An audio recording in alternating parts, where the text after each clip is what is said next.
اللهم صل على سيدنا مولانا محمد وعلى آل سيدنا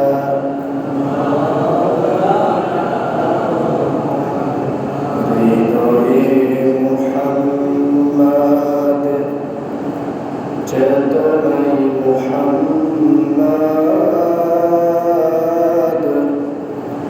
জীবনে মুহাম্মদ মরণে মুহাম্মদ স্মৃতিতে তায়েফ আমার স্মরণে মুহাম্মদ বেদনায় উহুদ আমার প্রেরণায় মুহাম্মদ হৃদয়ে মুহাম্মদ আল্লাহুম্মা সাল্লি আলা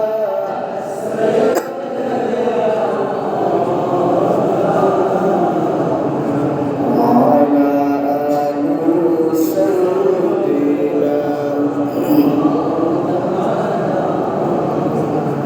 কত ব্যথা কত ভাবে সয়েছ যে তুমি তোমারি খুনে লাল তায়েফের ভূমি ফেরেশতা এসে যায় ধ্বংসের হুকুম লৌহ মাকা মুহাম্মদ প্রাণিতে হযরত হে আল্লাহ ক্ষমা করো হে তায়েফবাসী ওরা বুঝেনি তো আমি যে মুহাম্মদ হৃদয়ে মুহাম্মদ আল্লাহুম্মা সাল্লি আলা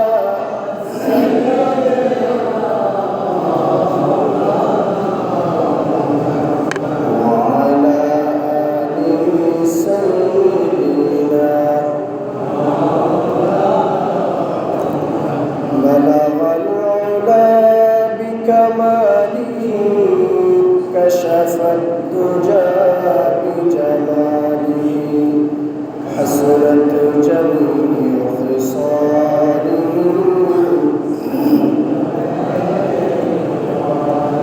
সবাই একবার দরুদ ইব্রাহিম পড়ি আল্লাহুম্মা সাল্লি আলা মুহাম্মদ ওয়া আলা আলি মুহাম্মদ কামা সাল্লাইতা আলা ইব্রাহিম ওয়া আলা আলি ইব্রাহিম ইন্নাকা হামিদুম মাজিদ আল্লাহুম্মা বারিক আলা মুহাম্মদ ওয়া আলা আলি মুহাম্মদ كما باركت على إبراهيم وعلى آل إبراهيم إنك حميد مجيد الحمد لله আমরা সত্যি সে মহান রব্বুল ইজ্জত ওয়াল জালালের দরবারে শুকরিয়া আদায় করছি যে আল্লাহ তাআলা আমাদেরকে অসংখ্য মানুষ থেকে বাছাই করে যে আল্লাহ তাআলা আমাদেরকে মুসলমান হিসেবে বানিয়েছেন সে আল্লাহর দরবার আমরা তারই শেখার ভাষায় কালিমাতু শুকর আদায় করছি আলহামদুলিল্লাহ। এজন্য শুকরিয়া আদায় করছি আল্লাহ তাআলা অনুগ্রহ করে অসংখ্য মানুষের মাঝ থেকে বাছাই করে যারা মসজিদে আসার সুযোগ পেয়েছেন তাদের মধ্যে যে আল্লাহ আমাদেরকে আসার সুযোগ দিয়েছেন সেজন্য আবার আল্লাহর শুকরিয়া আদায় করছি আলহামদুলিল্লাহ। দরুদ ও সালাম প্রেরণ করছি বিশ্ব মানবতার মুক্তির দূত বিশ্ব মানবতার মুক্তির শিক্ষক আমার আপনার প্রিয় নবী খাতামুন নবিয়্যিন রাহমাতুল লিল আলামিন মুহাম্মদুর রাসূলুল্লাহ সাল্লাল্লাহু আলাইহি ওয়াসাল্লামের দরবারে সম্মানিত হাজিরিন, জুমা পূর্ব আলোচনা সময় খুব সংক্ষিপ্ত। সেজন্য যদি কোনো একটা বিষয়ে যদি আলোচনা করতে চায়, একটা জুমায় সেটার হক আদায় করা যায় না। সেজন্য সাধারণত আমি যেখানে জুমা পড়াই সেখানে ধারাবাহিক আলোচনা করার চেষ্টা করি। আজকের জুমায় যেখান থেকে শেষ হবে, আগামী জুমায় সেখান থেকে শুরু হবে, ওই রকম একটা ধারাবাহিকতা রক্ষা করার চেষ্টা করি, যেহেতু জুমা পূর্ব আলোচনা খুবই সংক্ষিপ্ত। সেজন্য আমিও আপনাদের সামনে আলোচনা করব, আল্লাহ যদি তৌফিক দেন কোরআন এবং হাদিসের আলোকে। তবে একটা বিষয় শুরু থেকে শেষ পর্যন্ত শেষ করা মোটামুটি সেটা সম্ভব হবে না। তারপরে আল্লাহ তাআলার কাছে তৌফিক কামনা করছি, আল্লাহ তাআলা যেন আমাদেরকে আমলের নিয়তে, ইখলাসের নিয়তে কথাগুলো বলা এবং শোনার তৌফিক দান করেন, বলি আমিন। সম্মানিত হাজিরিন, আপনারা জানেন আজকে মুহররম মাসের 10 তারিখ, ইয়াউম আশুরা, আশুরার দিন। আমরা আশুরার দিন হিসেবে সবাই পরিচিত। মুহররমের 10 তারিখকে সবাই সম্মান করি। তা আমি একটু ইতিহাস যদি ঘুরে আসতে চাই, তাহলে আমার দেখা যাবে মূল আলোচনা থেকে অনেক দূরে চলে যাবে, কারণ সময় একেবারে সংক্ষিপ্ত। যা হোক, একেবারে যেগুলো না বললেই নয়, আমি একটু করে ইশারা দিই। প্রথম কথা হচ্ছে আল্লাহ তাআলা সূরাতুত তাওবার আল্লাহ তাআলা বলছেন, ইন্না ইদ্দাতাশ শুহুরি ইনদাল্লাহি 12 শাহরা। আল্লাহ তাআলার নিকট গণনার জন্য আল্লাহ তাআলা মানুষকে 12টি মাস দিয়েছেন। কয়টি মাস? 12টি মাস দিয়েছেন। ইংরেজিতে যেভাবে আমরা জানুয়ারি ফেব্রুয়ারি থেকে শুরু করি, বাংলাতে যেভাবে আমরা বৈশাখ জ্যৈষ্ঠ থেকে শুরু করে 12টা মাস, আরবিতে আল্লাহ তাআলা 12টি মাস নির্ধারণ করে দিয়েছেন স্বয়ং আল্লাহ রাব্বুল আলামিন। সুবহানাল্লাহ। 12 শাহরা, 12 মানে 12 শাহরা, 12টা মাস আল্লাহ নির্ধারণ করে দিয়েছেন। সূরাতুত তাওবার মধ্যে আল্লাহ বলছেন, সেটা কখন থেকে? ইয়াউমা খালাকাস সামাওয়াতি ওয়াল আরদা মিনহা আরবাআতুল হুরুম। যেদিন থেকে আল্লাহ আসমান জমিন সৃষ্টি করেছেন, সেদিন থেকে গণনার জন্য 12টি মাস নির্ধারণ করে দিয়েছেন। সুবহানাল্লাহ। মানুষের মধ্যে সবাই কি একই ক্যাটাগরির থাকে? এক একজনের সম্মান এক এক রকম হয় কি হয় না? ঠিক একই রকম মাসের মধ্যেও আল্লাহ তাআলা বিশেষভাবে সম্মানিত করেছেন 4টি মাসকে। কয়টি মাস? মিনহা আরবাআতুল হুরুম। আল্লাহ বলছেন তার মধ্যে 4টি মাসকে হুরুম মানে সম্মানিত করা হয়েছে। সেই 4টি মাসকে কেন সম্মানিত করা হয়েছে? কারণ জাহেলিয়াতের যুগেও এই মাসগুলোতে যেন যুদ্ধ বিগ্রহ যেন না হয়, তারা যুদ্ধ বিগ্রহ করতো এই মাসগুলোতে। সেজন্য তারা যেন যুদ্ধ বিগ্রহ না করে, ফসাদ যেন না করে, সেজন্য আল্লাহ তাআলা নিষিদ্ধ করেছিলেন এই মাসগুলোতে সেগুলো করা। তো সেই 4টি মাস কোন কোনগুলো আমরা নবী সাল্লাল্লাহু আলাইহি ওয়াসাল্লামের একটা হাদিস থেকে জানি। সূরাতুত তাওবার 34 নম্বর আয়াতে আল্লাহ তাআলা বলছেন 12টি মাস, সেখান থেকে 4টি মাস সম্মানিত। এবার নবী সাল্লাল্লাহু আলাইহি ওয়াসাল্লাম বলছেন, সহিহ বুখারী 3197 নম্বর হাদিস, عن أبي بكرة عن النبي صلى الله عليه وسلم قال الزمان قد استدار كهيئة يوم خلق السماوات والأرض السنة 12 شهرا منها 4 حرم 3 متواليات ذو القعدة وذو الحجة والمحرم ورجب مضر الذي بين جمادى وشعبان। নবী সাল্লাল্লাহু আলাইহি ওয়াসাল্লাম বলছেন, কোরআনের মতো আল্লাহ তাআলা সৃষ্টির শুরু থেকে 4টি মাসকে নির্ধারণ করেছেন, সেখান থেকে 12টি মাসকে নির্ধারণ করেছেন, 4টি মাসকে সম্মানিত করেছেন। সেগুলা কি কি? সালাসুন মুতাওয়ালিয়াতুন, 3টি মাস হচ্ছে লাগাতার। সেগুলো কি কি?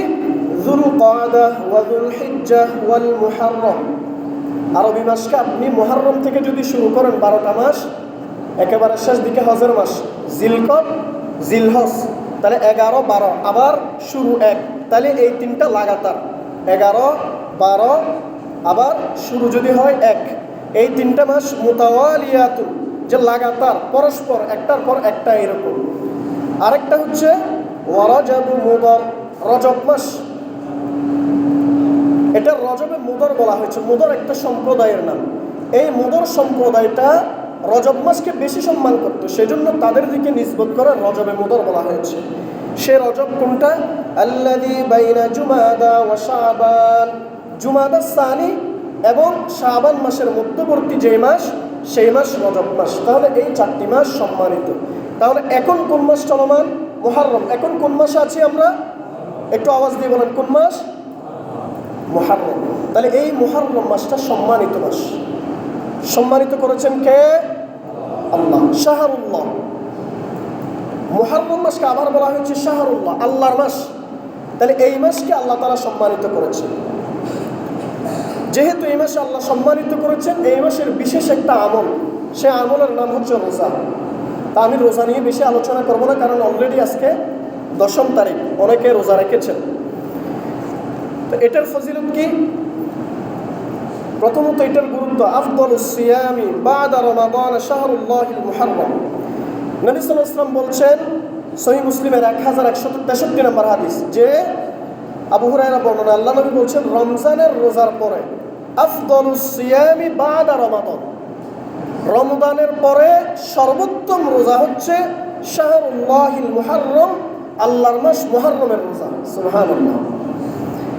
ওয়া আফদালুস সালাতি বাদাল ফরিদাতি সালাতুল লাইল, আর ফরজ নামাজের পরে সবচেয়ে উত্তম সালাত নামাজ হচ্ছে রাতের নামাজ তথা তাহাজ্জুদের নামাজ। তাহলে এই হাদিসের মধ্যে নবী সাল্লাল্লাহু আলাইহি ওয়াসাল্লাম রমজানের রোজার পরে সর্বোচ্চ গুরুত্ব দিয়েছেন মুহররমের রোজা।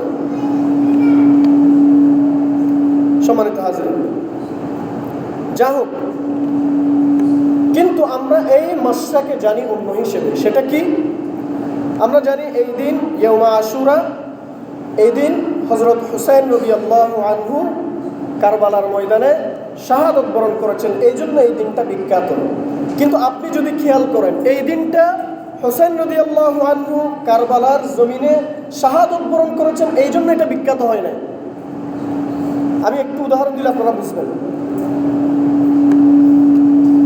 কারবালার জমিনে 61 হিজরিতে হুসাইন রাদিয়াল্লাহু আনহু শাহাদত বরণ করেছেন, কিন্তু তারও 31 বছর পূর্বে, 30-31 বছর পূর্বে আল্লাহর নবীর ওয়াফাত। তো নবী সাল্লাল্লাহু আলাইহি ওয়াসাল্লাম এই দিনের গুরুত্ব নির্ধারণ করে দিয়েছেন তারও 30-31 বছর পূর্বে। তাইলে এই দিনটা হুসাইন রাদিয়াল্লাহু আনহু শাহাদতের কারণে এই দিনটা বিখ্যাত হয় না, বরং এই দিনটা বিখ্যাত কেন হয়েছে সেটা আমরা হাদিস থেকে জানি। عن ابن عباس قال قدم النبي صلى الله عليه وسلم فرأى اليهود تصوم يوم عاشوراء فقال ما هذا؟ قالوا هذا يوم صالح، هذا يوم الله، يوم نجى الله بني إسرائيل من عدوهم فصامه موسى، قال فأنا أحق بموسى منكم فصامه وأمر بصيامه। সহিহ বুখারী 2004 নম্বর হাদিস। ইবনে আব্বাসের বর্ণনা, আল্লাহর নবী যখন মক্কা থেকে যখন মদিনায় আগমন করলেন, যখন হিজরত করলেন 622 খ্রিস্টাব্দে মক্কা থেকে মদিনায় হিজরত করলেন, ফারাআল ইয়াহুদা তাসুমু ইয়াউমা আশুরা, তখন মদিনার ইহুদিদেরকে দেখতে পেলেন তারা রোজা রাখতেছে, আশুরার রোজা। ফাকালা মা হাযা, আল্লাহ নবী জিজ্ঞেস করলেন ইহুদিদেরকে, মা হাযা, এটা কোন দিন? কেন তোমরা আজকের দিনের মধ্যে রোজা রাখতেছো, কেন রোজা পালন করতেছো, এই দিনটা কি? ক্বালু, ইহুদিরা জবাব দিল, হাযা ইয়াউমুন সালিহুন, হাযা ইয়াউমুন নাজ্জাল্লাহু বনি ইসরাঈল মিন আদুইহিম, আজকের এই দিনটা হচ্ছে মহান দিন, একটা ঘটনাবহুল দিন। আজকের এই দিনে আল্লাহর নবী মুসা আলাইহিস সালামকে এবং তার সঙ্গী সাথীদেরকে ফেরাউনের বাহিনী থেকে মুক্তি দিয়েছিলেন। আল্লাহু আকবার। ফেরাউনের বাহিনী থেকে আল্লাহ তাআলা মুসা আলাইহিস সালাম এবং তার সঙ্গী সাথীদেরকে মুক্তি দিয়েছিলেন কোন দিন? আশুরার দিন। আর একটা বর্ণনায় আছে, নূহ আলাইহিস সালাম তার কিস্তি নিয়ে যখন চলছিলেন, তার কিস্তি যেদিন জুদি পাহাড়ের কিনারায় যেদিন আসছিলেন, সেই দিনটাও ছিল আশুরার দিন। সেই কারণে আশুরা সম্মানিত। এখন ফাসামাহু মূসা, যেহেতু মূসা আলাইহিস সালামকে আল্লাহ তাআলা ফেরাউনের বাহিনী থেকে মুক্তি দিয়েছিলেন, মূসা আলাইহিস সালাম রোজা পালন করেছিলেন, রোজা রেখেছিলেন আল্লাহর শুকরিয়া স্বরূপ। ক্বালা ফাআনা আহাক্কু বিমূসা মিনকুম, ইহুদীদেরকে আল্লাহর নবী বললেন, তোমরাই মূসা আলাইহিস সালামের সম্মানে তোমরা রোজা পালন করছো, কিন্তু তোমরা মূসার ধর্ম তোমরা লালন পালন করো না, মূসার ধর্মকে তোমরা বিকৃত করেছ। আর অন্যদিকে মূসাও নবী ছিল, আমিও নবী, মূসাও রাসূল ছিল, আমিও রাসূল, অতএব মূসার নিকটবর্তী হচ্ছে আমি। সুতরাং আল্লাহর নবী ফাসামাহু, তিনিও রোজা রাখলেন, ওয়া আমারা বিসিয়ামিহি, তার সাহাবীদেরকেও রোজা পালনের নির্দেশ দিলেন। সুতরাং মূসা আলাইহিস সালামের এই শুকরিয়া স্বরূপ যে রোজা রেখেছিলেন, সেই রোজাকে অনুকরণ করে আল্লাহর নবী রোজা পালন করেছিলেন। সেটা কারবালার প্রায় 40 বছর পূর্বে। সুবহানাল্লাহ, কারবালার 40 বছর পূর্বে নবী সাল্লাল্লাহু আলাইহি ওয়াসাল্লাম রোজা রাখার নির্দেশ দিয়েছেন। তাহলে কারবালার কারণে ইয়ৌমে আশুরা সম্মানিত হয়নি, বরং ইয়ৌমে আশুরা আগে থেকেই সম্মানিত, এমনকি মূসা আলাইহিস সালামের জামানা থেকেই সম্মানিত। সম্মানিত হাজিরিন, একটু করা 5-10 মিনিটে মূসা আলাইহিস সালামের একটু করে ইতিহাসটা টেনে নিয়ে আসি। সেটা কিরকম? মূসা আলাইহিস সালাম এবং হারুন আলাইহিস সালামকে আল্লাহ তাআলা নবী হিসেবে প্রেরণ করে ওই যুগের মিশরের বাদশা, তার নাম ফেরাউন, বাদশাদেরকে ফেরাউন বলা হতো মিশরের, ওই ফেরাউনের কাছে পাঠালেন। ফেরাউন ছিল খুব বেশি খোদাদ্রোহী, এমনকি সে নিজেকে রব দাবি করেছিল, নিজেকে প্রভু দাবি করেছিল। নাউজুবিল্লাহ বলেন। যাই হোক, ফেরাউনের কাছে মূসা আলাইহিস সালাম গেলেন তার ভাই হারুনকে নিয়ে। আল্লাহ তাআলা সেটা সূরাতুশ শুআরার 16 নম্বর আয়াতে বলছেন। তারা সেখানে গিয়ে বলছেন, ইন্না রাসূলু রাব্বিল আলামিন, আমি এবং আমার ভাই হারুন আমরা দুইজন আল্লাহর পক্ষ থেকে প্রেরিত রাসূল, তোমাকে দাওয়াত দেওয়ার জন্য এসেছি। ও ফেরাউন, অনেকদিন মানুষের উপর জুলুম করেছো, নির্যাতন করেছো, আজকে আমরা তোমাকে দাওয়াত দিতে এসেছি।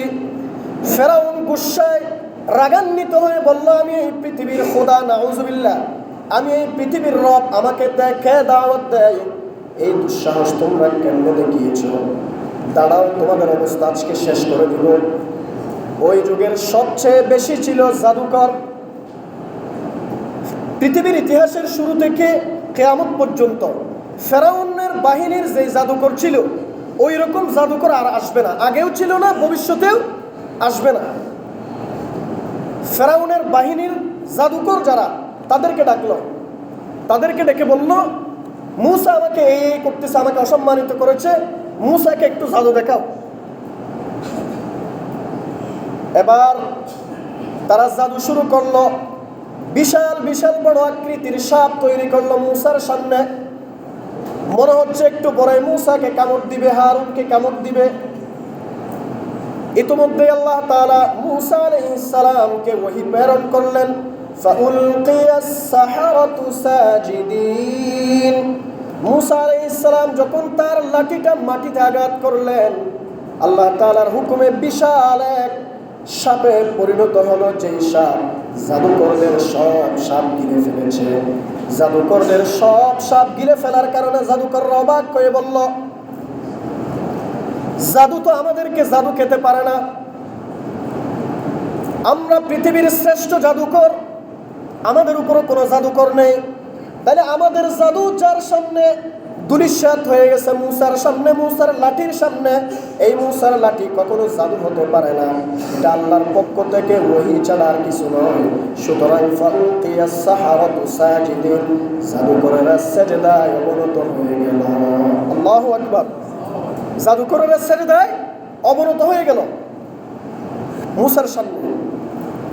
قالوا آمنا برب العالمين رب موسى وهارون। এবার জাদুকররা বলল, আমরা ঈমান আনলাম বিশ্বজগতের প্রতিপালকের প্রতি, ঈমান এনেছি রব্বি মূসা ওয়া হারুন, যিনি মূসা এবং হারুনের রব, সেই রবের প্রতি আমরা ঈমান এনেছি। সুবহানাল্লাহ। আচ্ছা, মাঝখানে একটু কথা বলি। সুবহানাল্লাহ, আলহামদুলিল্লাহ, আল্লাহু আকবার, এগুলো বললে কি গুনাহ হয়? আওয়াজ দিয়ে বলেন, এগুলো বললে কি গুনাহ হয়? বিশ্বাস করেন? সুবহানাল্লাহ তো 9টা অক্ষর আছে। কয়টা? এখনো আওয়াজ দিচ্ছেন। আপনারা কি আজকে মনে হয় সবাই রোজা রাখছেন, এই জন্য একেবারে জিভে গেছে? সুবহানাল্লাহতে কয়টা অক্ষর? 9টা অক্ষর।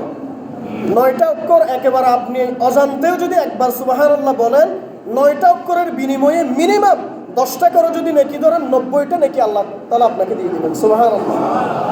এখন সুবহানাল্লাহর আওয়াজ একটু বড় হয়েছে। আলহামদুলিল্লাহ 9টা অক্ষর আছে। আল্লাহু আকবার 9টা অক্ষর আছে। লা ইলাহা ইল্লাল্লাহ 12টা অক্ষর আছে। তাহলে প্রত্যেকটা অক্ষরের বিনিময়ে মিনিমাম তো আল্লাহ আপনাকে 10টা নেকি দিবেন। সুবহানাল্লাহ। তাহলে আলোচনার মাঝখানে যখন সুবহানাল্লাহ, আলহামদুলিল্লাহ, আল্লাহু আকবার এগুলো আসবে, এগুলো বলবেন।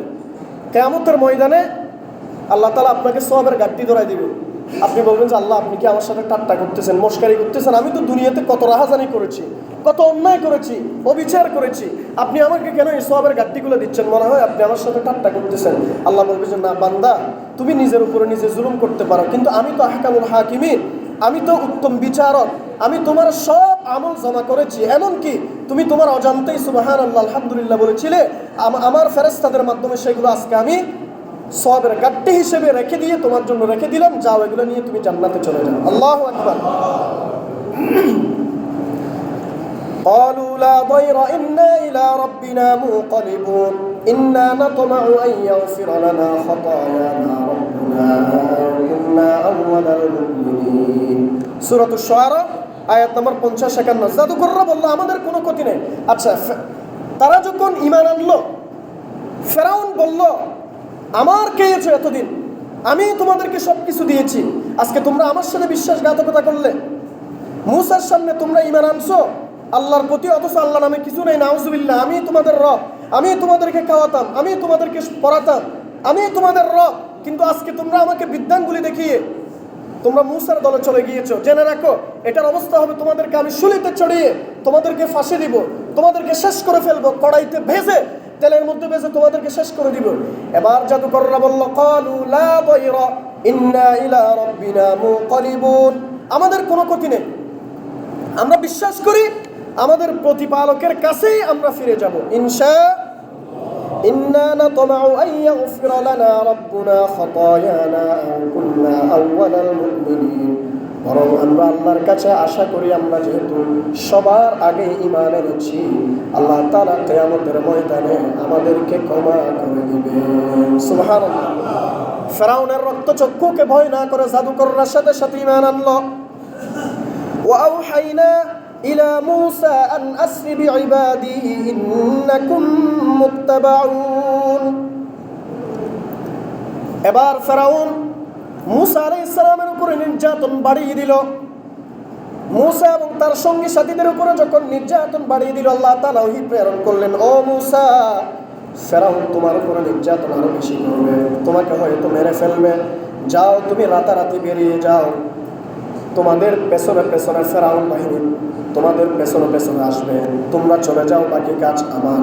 ফেরাউন এবার যখন দেখতে পেল মূসা আলাইহিস সালাম ওই বনি ইসরাইল তার সঙ্গী সাথীদেরকে নিয়ে যখন চলে যাচ্ছিলেন, ফেরাউনও পেছনে পেছনে তাদেরকে ধাওয়া করতে লাগলো। ফালাম্মা তারা আল জামআন, যেহেতু সময় নাই, অলরেডি সময় শেষে, 1টা বেজে গেছে, আমার 5 মিনিট সময়, এখনো কারবালার আলোচনা শুরু করে নেই। জুমার পূর্বে এগুলো আসলে একেবারে এগুলো এইভাবে আলোচনা করা যায় না। মিনিমাম 1 ঘন্টা 2-1.5 ঘন্টা যদি হয় তাহলে একটা বিষয় আলোচনা করা যায়। আমি একটু ইশারা দিচ্ছি শুধু, আজকের এই দিনটা কেন গুরুত্বপূর্ণ। ফালাম্মা তারা আল জামআন ক্বালা আসহাবু মূসা ইন্না লামুদরাকুন, তারপর তারা যখন একদল আরেক দলকে দেখতে পেল, তখন মূসার সঙ্গী সাথী যারা তারা বলল ইন্না লামুদরাকুন, আমরা নির্ঘাত ধরা পড়ব, ফেরাউনের বাহিনীর হাতে আমরা নির্ঘাত ধরা পড়ব। ক্বালা কাল্লা, মূসা আলাইহিস সালাম বলল না, কখনোই না, ইন্না মাইয়া রাব্বি সায়াহদিন, নিশ্চয় আমার সাথে আমার রব আছেন, সায়াহদিন, আমার রব আমাকে পথ দেখিয়ে দিবেন। সুবহানাল্লাহ। সবাই যখন ভয়ে চিৎকার করতে লাগলো, একটু পরে মনে হয় ফেরাউনের বাহিনীর হাতে আমরা ধরা পড়ব। ওই মুহূর্তে তাওয়াক্কুল করে আল্লাহর উপর ভরসা করে মুসা আলাইহিস সালাম বলেছিলেন, ইন্না মাইয়া রাব্বি সায়াহদিন, আমার সাথে আমার রব আছেন, সায়াহদিন, আল্লাহ তাআলা আমাকে পথ দেখিয়ে দিবেন। সুবহানাল্লাহ। ফাআওহাইনা ইলা মুসা আন ইদরিব বিআসাকাল বাহর فانفلق فكان كل فرق كالطود العظيم وأزلفنا ثم الآخرين وأنجينا موسى ومن معه أجمعين ثم أغرقنا الآخرين আল্লাহ তাআলা বলছেন, তুমি মূসার কাছে ওহী পাঠালাম, আমি মূসার কাছে ওহী পাঠালাম, আনিদ্রিব বিআসাকাল বাহর, ও মূসা তোমাকে যে লাঠি দিয়েছি সেই লাঠি দ্বারা সাগরের মধ্যে তুমি আঘাত করো। ফাফালাকা ফাকানা কুল্লু ফিরকিন কাত-তাউদিল আযীম, মূসা আলাইহিস সালাম যখন সাগরের মধ্যে আঘাত করলেন, সাগর বিদীর্ণ হলো। মূসা আলাইহিস সালামের সাথে 12টা দল ছিল, ওই 12টা দলের জন্য 12টা রাস্তা আল্লাহ তাআলা সাগরের উপরে নির্মাণ করে দিলেন। আল্লাহু আকবার। মূসা আলাইহিস সালাম আল্লাহর উপরে তাওয়াক্কুল করেছিলেন, ভরসা করেছিলেন। সাগরের উপরে আঘাত করেছে একটা, আর একটা আঘাত করার ফলে আল্লাহ তাআলা রাস্তা তৈরি করে দিয়েছেন 12টা। সে আল্লাহ এখনো আছে কি নাই? বলেন, এখনো আছে কি নাই? তাহলে এখন কেন আমরা ওইরকম পারি না? কারণ আল্লাহর সাহায্য কেন আমরা পাই না? শিক্ষা, আল্লাহর সাহায্য আমরা পাই না এই কারণে মূসা আলাইহিস সালামের মতো তাওয়াক্কুল, ভরসা আল্লাহর প্রতি আমাদের নাই। আমরা তো আল্লাহর কাছে না গিয়ে বিভিন্ন গায়রুল্লাহর কাছে চলে যাই। কারো সন্তান হচ্ছে না, কেউ কোনো সমস্যায় পড়েছে, আল্লাহর কাছে না চেয়ে আপনি 2 রাকাত তাহাজ্জুদের নামাজ পড়েছেন, তাহাজ্জুদের নামাজ পড়ে আল্লাহর কাছে চাইবেন, কিন্তু অনেকেই আমরা করি আল্লাহর কাছে না চেয়ে গায়রুল্লাহর কাছে যাই। যাই কি যায় না? তার মানে আপনি তাওয়াক্কুল, আল্লাহর উপর ভরসা নাই। যাই হোক, وأزلفنا ثم الآخرين وأنجينا موسى ومن معه أجمعين ثم أغرقنا الآخرين। আর ফেরাউনের বাহিনীরা যখন আসলো, তারা চিন্তা করলো সাগরের উপরে এত বড় বড় রাস্তা কে ধরে, এত সুন্দর সুন্দর রাস্তা, তাহলে আমরাও চলতে পারবো, মূসার মতো আমরাও চলে যেতে পারবো। তারা যখন আসলো, ওয়াজাইনা মূসা, আমি মূসা আলাইহিস সালামকে মুক্ত করে দিলাম, ওমান মাহু আজমাইন, মূসার সাথে যারা ছিল সবাইকে আমি মুক্ত করে দিলাম। সুম্মা আগরাকনাল আখিরিন, আর ফেরাউনের বাহিনীকে আমি পানিতে ডুবিয়ে দিলাম। আল্লাহু আকবার। সাগরে কোনো অস্তিত্ব ছিল না, পানি ছাড়া কোনো কিছুই ছিল না। একটা আঘাত করলেন, 12টা রাস্তা করলেন আল্লাহ তাআলা।